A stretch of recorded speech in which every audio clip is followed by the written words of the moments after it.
ஏசப்பா ஒரு வழியா பிள்ளைக்கு நல்லபடியா ஒரு சம்பந்தம் பார்த்து பேசி முடிச்சு நிச்சயமா பண்ணியாச்சு. இன்னும் கல்யாண வேலைகள் தான் பார்க்கணும். என்ன வேலை ஜபா ஜபா எங்க போனா வீடு வாசல் குப்பைக்குள்ளையா போட்டிருக்கா. நான் வெளியே இப்படி போட்டிருக்கா போட போடுவோம். ஜபா ஜபா என்ன செய்ய ஏன் ஜபா? ஆமாங்க, நிச்சயதார்த்தம் கூட நம்ம ரெண்டு பேரும் வேற வேற வேலை பேசலாம் இருந்தோம். கல்யாணம் ஒரே பேசணும். என்னது சின்ன சின்ன பேசணுமா? உங்க கூட பைக்கில் வரணுமா? சரி அம்மா அம்மா எங்க போனா? அம்மா என்ன பண்றீங்க? கூத்துக்கிட்டு இருக்கீங்க. வந்து ஒரு மணி நேரத்துக்கு மேல ஆகும். ஒரு மணிக்கே வந்து இவ்வளவு நேரம் ஜபா ஜபா போட்டுருக்க. எங்கம்மா போன? அண்ணா ஓடோட அண்ணா போயிட்டியா? அது யார் போடல? மாமா பேசுறாங்க. என்னங்க பேசுறீங்க? அம்மா நீயே பேசம்மா. ஒரு மணிக்கு வந்து மணி 3 ஆகுது. சோப்பா வை. இந்த கொண்டு வரமா? ஆமாங்க, வாட்ஸ்அப்ல உங்க போட்டோவை எங்க ஃப்ரெண்ட்ஸ்லாம் கேட்காங்க. கொஞ்சம் அனுப்பிடுங்க. ரிலேஷன்ஸ்லாம் அவங்க போட்டோ பார்க்கறதுக்கு ரொம்ப ஆவலா இருக்காங்க. எப்படியாவது கண்டிப்பா உங்க போட்டோவை வாட்ஸ்அப்ல எனக்கு அனுப்பிடுங்க. சாப்பிடுமா? வெறும் சோறு பண்ணுறீங்க. குழம்பு ஏறிடும். இந்த வாரம் எட்டு வரலாமா? ஆடு வந்தது வந்துச்சு. அம்மா இந்த ஒரு நிமிஷம் எங்க அம்மா சாப்பாடு கேட்கறாங்க. அதையும் கேட்கறியா? என்னங்க குழம்பு? தண்ணியை கொண்டு வந்து வரேன் என்ன? சாரிம்மா சாரிம்மா, நான் பழகலாமா? வாண்டா சோறு வைக்கிறேன்னு சும்மாவே இருந்திருக்கிறோம். சோறு வைமா. இல்லம்மா சாப்பிட்டு போவோம்மா. கல்யாண வேலை கஷ்டப்பட்ட வேலை இருக்கு. நீனே சாப்பிட்டு உரையும் பேசி முடிச்சுட்டு போய் பாடு. சரி இல்ல போன் பேசியே ஒரே டயர்டாயிடுச்சு. சரி உங்களுக்கு நான் அப்புறம் பேசுறேன். சரி இன்னும் கொஞ்ச நேரம் ரெஸ்ட் எடுப்போம். மறுபடியும் 12 மணிக்கு திரும்பவும் கால் பண்ணுவாங்க. விடிய விடிய போன் பேசணும். சரி கொஞ்ச நேரம் ரெஸ்ட் எடுப்போம்.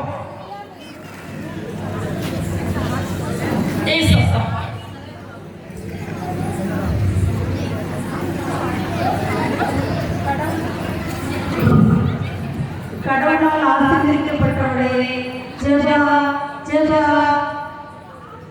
என்ன ஒரு டிஃபரெண்டா சவுண்ட் வருது? ஹலோ, நீங்க யாரு? போட்டியிருந்து விட்டு எப்படி வந்தீங்க? ஒரு வேளை கல்யாணத்துக்காக நாங்க வச்சிருக்கோம். ஒரு வேளை வேலைக்கு போக வந்தீங்களா? நீங்க யாரு? நான் ஏஞ்சல். ஓ பேர் ஏஞ்சலா? இல்லம்மா, நான் கபிரியல் தூதர், கடவுளால் அனுப்பப்பட்டவள். கபிரியலா? சரி நீங்க இப்ப எதுக்கு வந்தீங்க? நான் ஆண்டவருடைய திருமணத்தை உனக்கு சொல்லவில்லை. ஓ எங்க அம்மா நேரா ஆண்டவரே கல்யாணம் நிறைய பணம் தேவை குட்டகால் போட்டு ஜெபம் பண்ணிட்டு இருந்தாங்க. ஒருவேளை ஆண்டவர் பணம் கொடுத்தது இல்லம்மா, ஆண்டவருடைய திருவிழா அண்ணனி ஆண்டவர் இயேசு பிறப்பு முதல் இறப்பு வரை அவங்க உள்ளத்தை வேண்டி நற்செய்தி அறிவிப்பது போல நீ நற்செய்தி அறிவிக்கணும். அதைத்தான் சொல்ல வந்தேன். தூதரே ஒரு 6 மாசத்துக்கு முன்னாடி வந்தீங்கன்னா நான் பழைய கையமா இருந்தேன். இப்பதான் எனக்கு ஒரு நல்ல நாட்கள். இப்ப போய் நான் எப்படி ஆண்டவரை அறிவிக்க முடியும்? அதுவும் கல்யாணம் என்ன நினைச்சீங்க? அந்த காலத்துல காணாம கல்யாணம் வச்சுங்களா? அண்ணன் அப்போ வசம் சொல்லிட்டாங்க. ஆனா இப்ப உள்ள கல்யாணத்துல மட்டன் பிரியாணி, சிக்கன் 65 இல்லாட்டி யாரு கல்யாணம் வரா? சரி அது போக எனக்கு வந்து கல்யாணத்தப்போ மேக்கப்லாம் பண்ண வேண்டியிருக்கு. நிறைய ட்ரெஸ்ஸஸ் வேண்டியிருக்கு. அது போக இந்த ஸ்ட்ரைட் பண்ண வேண்டியிருக்கு. இப்படி நிறைய வேலை இருக்கு. இப்போ போய் நான் எப்படி ஆண்டவரை அறிவிக்க முடியும்? ஒருவேளை போயிட்டு உங்க போன் நம்பர் கொடுத்துக்கோங்க. பத்திரிக்கை என்ன அழகாக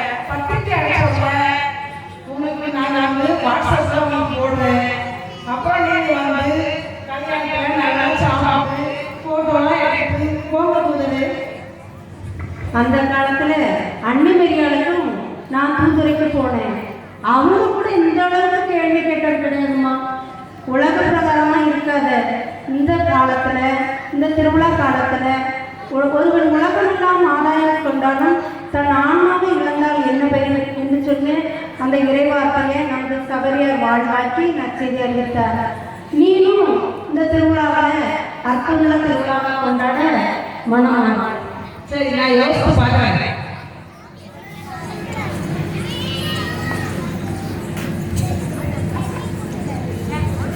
மெர்சி மெர்சி எங்க மெர்சி நான் கூப்பிட்ட உடனே வந்து என்ன கேட்பா? மெர்சி ஒண்ணுமே கேட்கவே இல்லை கேட்டாலே.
கடவுளால் ஆசீர்வதிக்கப்பட்டவளே, மெர்சி மெர்சி.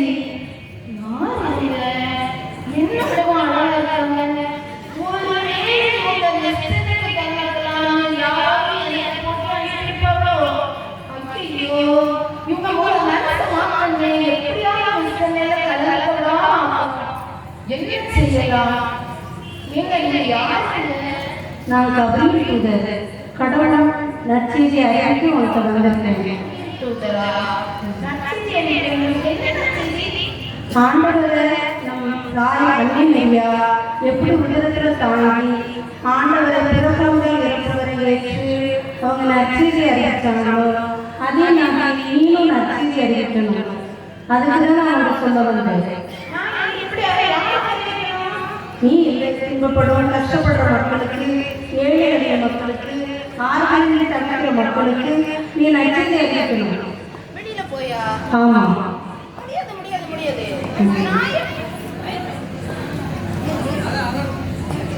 முடியாது முடியாது. நான் வெளியில போக மாட்டேன். எங்க அம்மா தடுத்துடும். நீங்க ஏன் இப்படி வந்திருக்கீங்க? அழகு அற்று போகும். ஆண்டவனை கொள்ளும் அச்சமே ஞானத்தின் தொடக்கம். அதை அறிந்து இந்த திருவிழா அர்த்தமுள்ளதா ஆகும்படி நீ கொஞ்ச பேருக்காக நற்செய்தி அறிவிக்கணும்னு நான் சொல்ல வந்தேன். பாருங்க மாணவர்களே,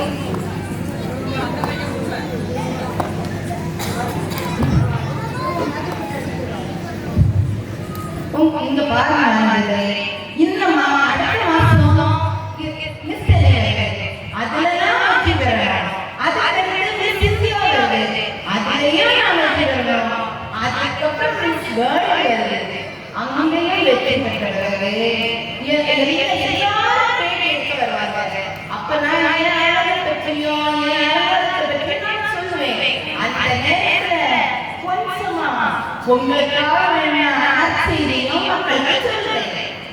சரி, அதுக்கு மேல உன் விஷயம்.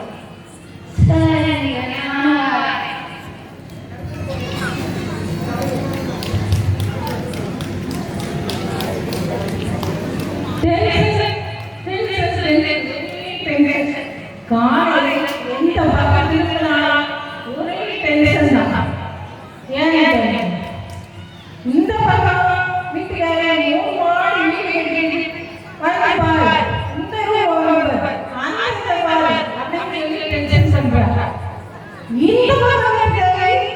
மக்களே ஒன்று சொல்றீங்க.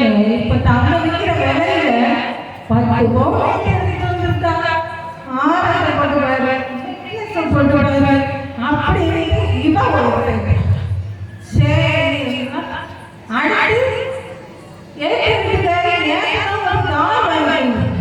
நான் இத்தனை லட்சத்துக்கு வந்து வரேன் அப்படின்னு. சரி போய் பார்ப்போம் அப்படின்னு பார்த்தா அங்க ஏசி அந்த சிசிடிவி இது தெரியாது. சரிவா அப்படின்னு பார்த்து காலையே காலையிட்டு அப்படி போனோம். திரும்பி வந்தேன். ஏமா நீ எங்க போயிருந்த? நான் மலர்பூர்ல போய்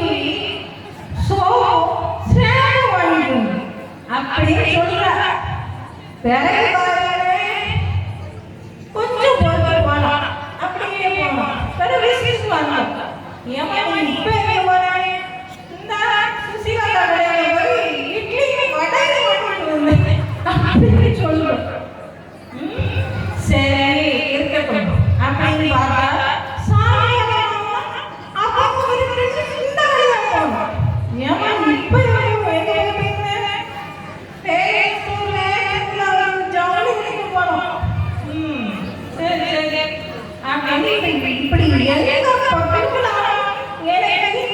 ஒரே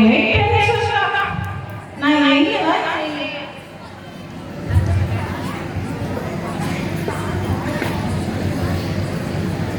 கடவுளால் ஆசீர்வதிக்கப்பட்டவளே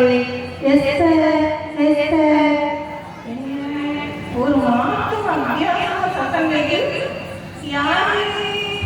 நான் கபரீல்.